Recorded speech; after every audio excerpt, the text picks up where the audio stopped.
Welcome back to the Surrey Watch Guy. I'm Dan and today I'll be speaking about the Tag Heuer Monaco X Golf Special Edition. Before I start, I just want to give a big shout out and a big thank you to Tony for lending me this watch. It was a recent 50th birthday present from his wife and I really appreciate it. Thanks, mate. Before I get into the video, of course, we've got to do the customary wrist check. Today I've got the No Time to Die Seamaster, back on the Milanese bracelet.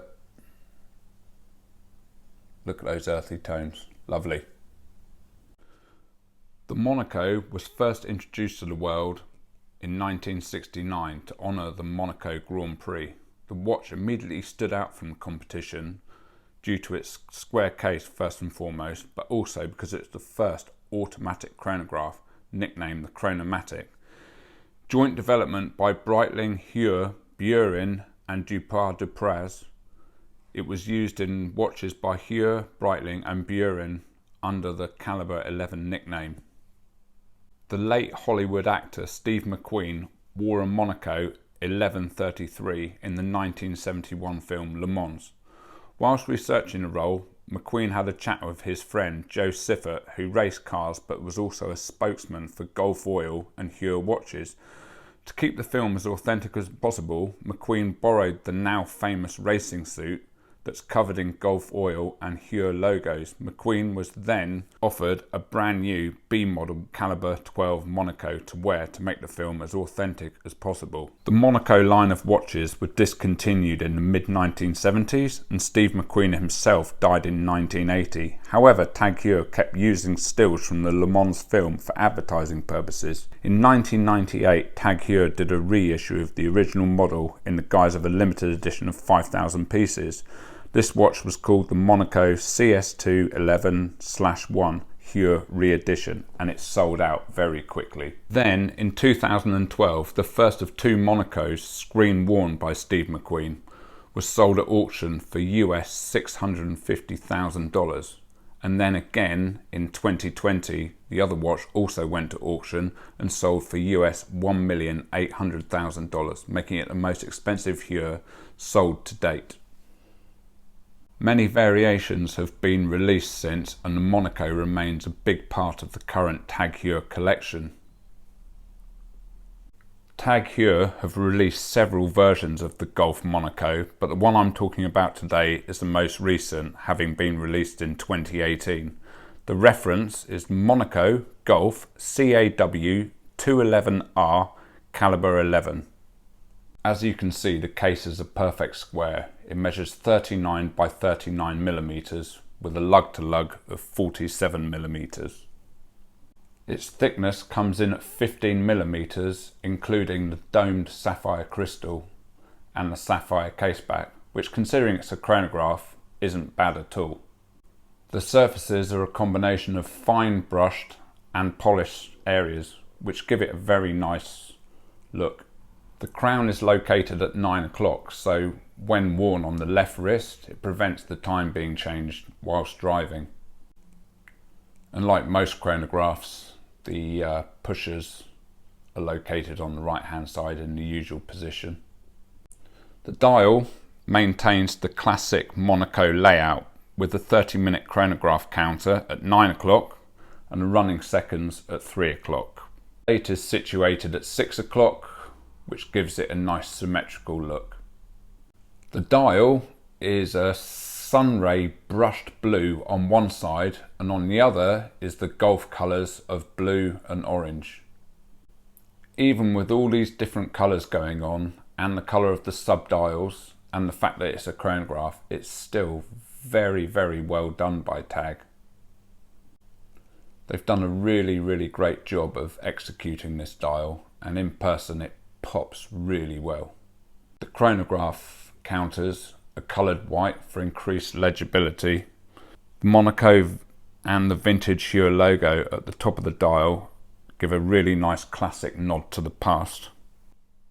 Located above the date window is the Golf logo.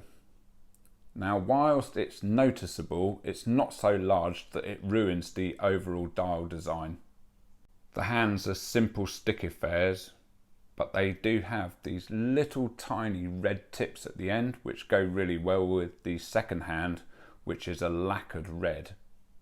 Protecting the dial of the watch is a square, boxed, domed sapphire crystal. Whilst it certainly adds an increased thickness to the watch, it really does keep with the vintage aesthetic of the original model, with all the modern refinements. The case back is a combination of sapphire crystal and stainless steel and is held in place by 4 small screws. This allows you to feast your eyes on the caliber 11 movement. It's beautifully finished and a real joy to watch. The Monaco is water resistant to 100 meters, which means for general use, doing the washing up, maybe even a light swim, you should be absolutely fine.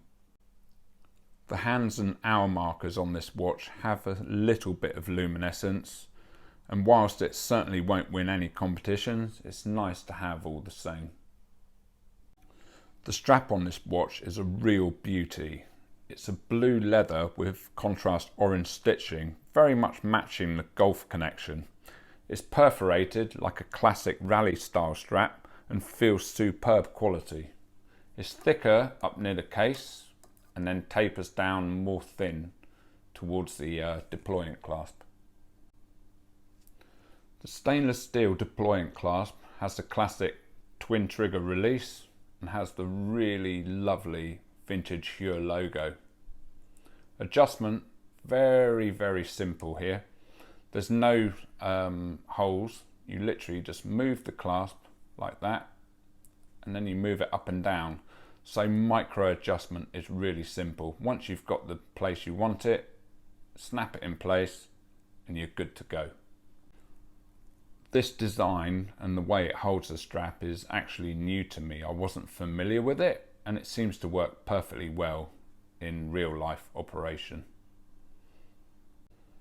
On my 6.5 inch wrist, this watch wears significantly larger than its dimensions would let on, even with the 47mm lug to lug and the 39mm case.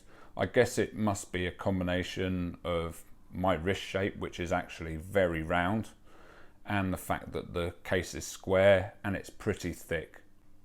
Obviously, this watch is a tool watch which serves its purpose for people who either race cars professionally or in a recreational manner. This watch is all about statement and its square thick case shape really accentuates that. Overall, the Tag Heuer Monaco X Golf is another fine example to join the Monaco family. It's got that unique style and wrist presence of a watch that rivals the Omega Speedmaster and Rolex Submariner easily in the icon stakes. With its vibrant colourway, it would make a great addition to a small collection, but if you wanted to purchase a Monaco as a one watch, then maybe a more classic black or grey dial would be a smarter long-term choice. This watch retails for £5,450, which places it in the sweet spot between the Omega Speedmaster with sapphire crystal and exhibition caseback that retails for £5,000, or the Zenith El Primero 1969, which retails for £6,500. Esteemed company indeed. If you enjoyed my video, please give it a thumbs up, and if you'd like to see more videos in future, then please click the subscribe button. Thanks, and see you next time.